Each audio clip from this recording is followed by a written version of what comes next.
Live in high definition. You're watching KTRE 9 News, your East Texas news leader. Good evening to you, East Texas. We're so glad you're with us this evening. 7 years ago today, a Lufkin man was murdered in cold blood while he slept in his bed. Sam Cook was said to be a loving and compassionate man, a father, a son, and a brother who did everything for his family.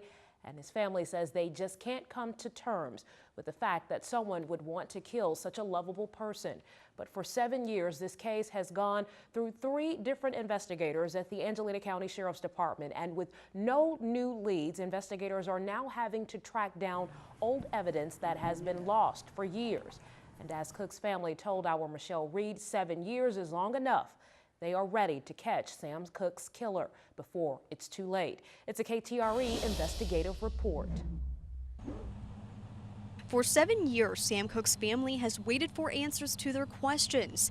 Questions that may never get answered as to who would kill Cook. He took my brother. I want to know why. He deserved to die. We just can't understand. How can someone just do this? We just can't get over it. Now, this ditch right over here is the last place that Cook was seen alive. Authorities say he was shot 3 times before he made the 500-yard trek down here to this ditch. Now, they say that he laid down just like this and put his arm up so anyone would see him. Thankfully, a motorist stopped and saw him, but he unfortunately died right here in this ditch. However, Sam's sister says she has no idea why he came down here because he had eaten dinner with her earlier and she lived right next door to him. He didn't want to stay, and he went home. And the cops came to my house at 1. He said my brother was in an accident. I seen his truck out there, but I'm like, what kind of accident was he in? And they say he didn't make it. And I haven't been right ever since. For 7 years, this case has been passed down from investigator to investigator at the Angelina County Sheriff's Department, and details remain skewed as to why several leads were never followed up on. Like the fact that Cook's truck, which was reported to have blood inside of it, was taken by a family member. According to a sheriff's report, Cook's stepson, Jamie Knopfsinger, took Cook's bloody truck after he was requested not to. A week later, that truck was returned cleaned.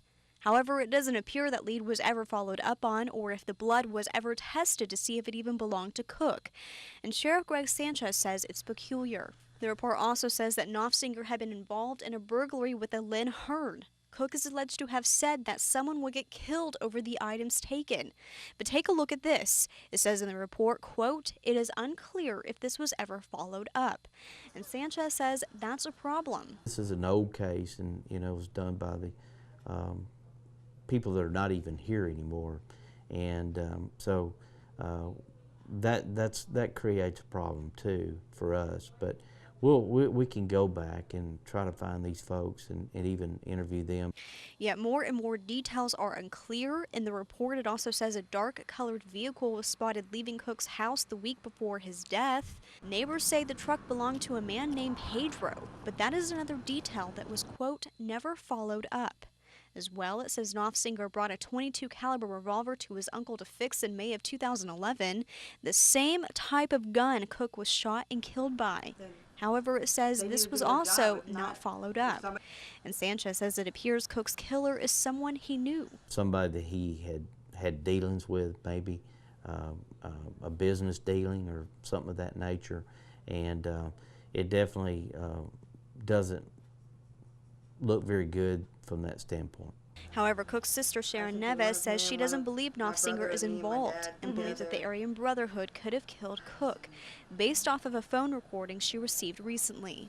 And Sanchez says the recording has been taken in as new evidence, but the information has not yet been confirmed. So it had to have been somebody that he knew, somebody that he made mad, or somebody that was just didn't like him, or, my brother had a lot of friends. He was a good guy, he didn't have no problems, he didn't, and I just don't understand it. Sanchez says the Texas Rangers have been requested to look into the case, but Neves says it's too late. She wanted answers years ago. Despite 7 years past, the families say the pain hasn't gone away, and all they have left are pictures of better days. I want someone to come forward. They know who they are. And you walk around. Calm down, Tandy. Walk around. How can you do this? How can you just live with yourself by killing someone and getting away with it? I want to know why. In Lufkin, Michelle Reed, KTRE, East Texas News 9. Wow. Well, several evidence items have gone missing in this case, Sanchez said. However, it has been confirmed that a Texas Ranger has taken some of those items for his investigation.